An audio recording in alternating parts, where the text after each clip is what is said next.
Sziasztok! Beregszászi nyúltenyésztő vagyok, és ugye folytatom a sorozatomat tovább, ami pedig arról szól, hogy nyúlfajtáknak a bemutatása.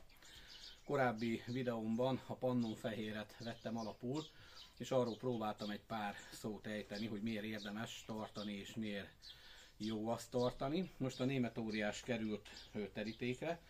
Ugye ez a baknyulam, a német óriás nyulaknak egy nagyon jó mintapéldánya. Nem tudom, mennyire látjátok majd a videóba. Szeret nagyon ugrálni, de próbálom őt egy kicsit helyben tartani. Húzd ki magad. Na most mit látunk? Én azt mondom, hogy látunk, ez a nyúl, ez nem más, mint a nyulaknak a királya, a nyulaknak a császára. Egyszerűen egy tökéletes hengerformát alkot, az 1800-as években tenyésztették ki Németország környékén. Ugye van 3 verzió is, hogy honnan indult eredetileg, most ebben nem szeretnék belemenni, tehát ezt, ha valaki szeretne be belemenni, készített róla külön videót. De a lényeg, hogy azért indult, hogy minél szebb és minél húsosabb nyulakat tudjanak tartani és előállítani. Most vágáskori súlya már eléri lassan a 8 kilót is, tehát 1 éves korára, és olyan 50-52%-os húshozam érhető el belőle. Éppen ezért nem kifejezetten húsra tartják, és nagyüzemű tartási módja nincs. Azért nincs, mert egyszerűen nagy helyhiánya van, pontosabban nagy hely szükséges a tenyésztéséhez, illetve sok olyan negatívum is van nála, ami a nagyüzemi tenyésztésnél nem éppen előnyt jelent. Viszont, ha te azt szeretnéd, hogy igen, legyen egy szép esztétikai látvány, vagy amikor bejön nálad valaki, akkor legyen mivel dicsekedned, hát akkor mindenképpen a német óriás nyulat javaslom.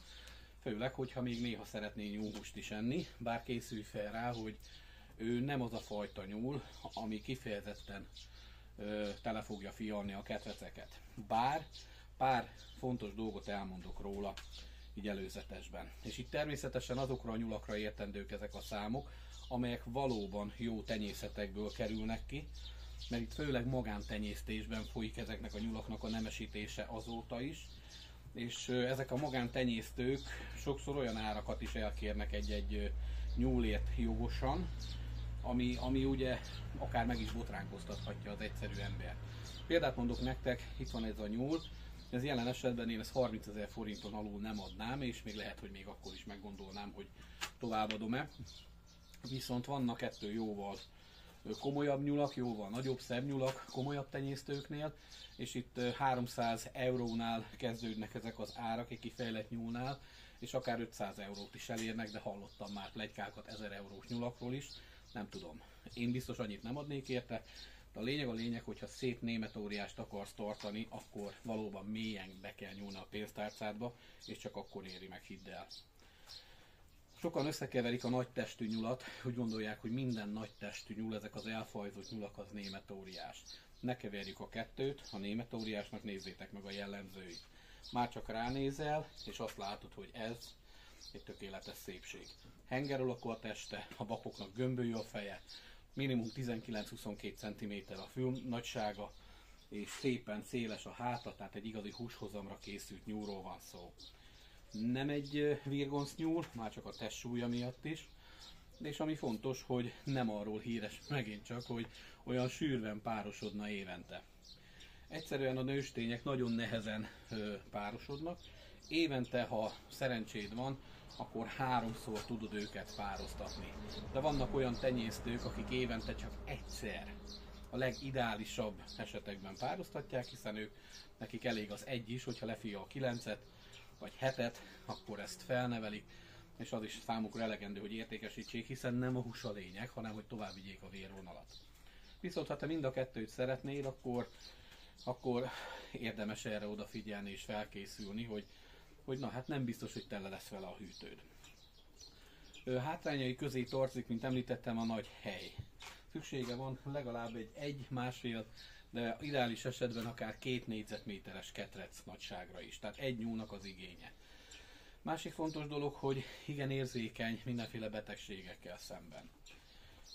Sokkal könnyebben megbetegszik akár egy kokcidózisba, sokkal könnyebben megbetegszik bármilyen más nyúlbetegségbe, és ezek a fülatkák, illetve amiről beszéltünk, a szőratkák, ezek nála mindennaposak. Őket kell is automatikusan oltani ellene, hogy valóban szépek legyenek és szépek maradjanak.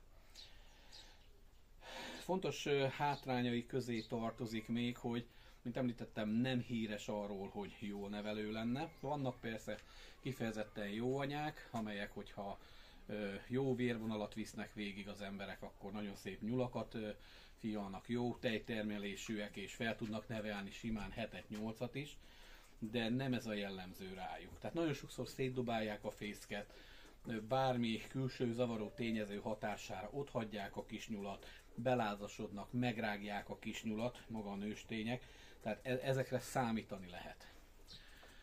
Fontos az is, hogy ha szeretnéd elkezdeni a tenyésztést, akkor tényleg ne sajnáld, hogyha már megcsináltad neki a ketrecet, akkor ne sajnálj mélyen belenyúlni a pénztárcádba, és olyan tenyésztőtől vásárolj, akinek látod az állományát.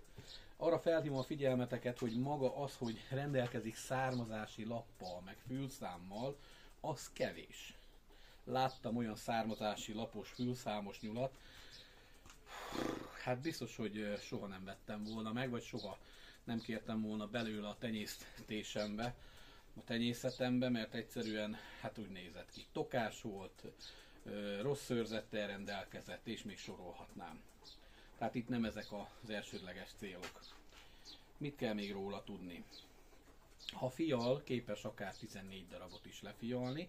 Célszerű ezért minden esetben, főleg, hogyha egy anyád van, vagy 2, akkor olyan nyulat pároztatni vele egy időben, mint például a pannon vagy a burgundi vörös, amelyik nagyon jó felneveli, tehát nagyon jó kiadható neki a németóriás kisnyúl béranyaságba. Gyere vissza, nem ennyi. Hoppá! Fontos róla tudni, hogy elérheti akár a 11-12 kg-ot is. De arra figyelni kell, hogy nagyon könnyen zsírosodik. Tehát, hogyha elkezd zsírosodni, azt észre lehet venni rajta. Itt, ha megtapogatja valaki ezt a nyulat, érezni fogod, hogy ez tiszta hús végig. Így jelen esetben egy ilyen 9 kilós, 8,5-9 kg, a legutóbb, amikor mértem, 8,8 kg volt. Úgyhogy azóta nem hiszem, hogy nagyobb lett, mivel ő már 2 éves, 2,5 éves bakról beszélünk. Fontos róla tudni, hogy a szőrzete is nagyon jó kikészíthető, hiszen hatalmas nagy szőrzettel rendelkezik, tehát hogyha értesz hozzá, vagy megtanulod, akkor nagyon szép dolgokat lehet belőle készíteni. Hát, röviden és tömören én úgy gondolom elmondtam mindent, az oltások mindenképpen szükségesek a számára is, hogy minden oltást megkapjon időben, szükséges az is, hogy megfelelő nagy ketrece legyen.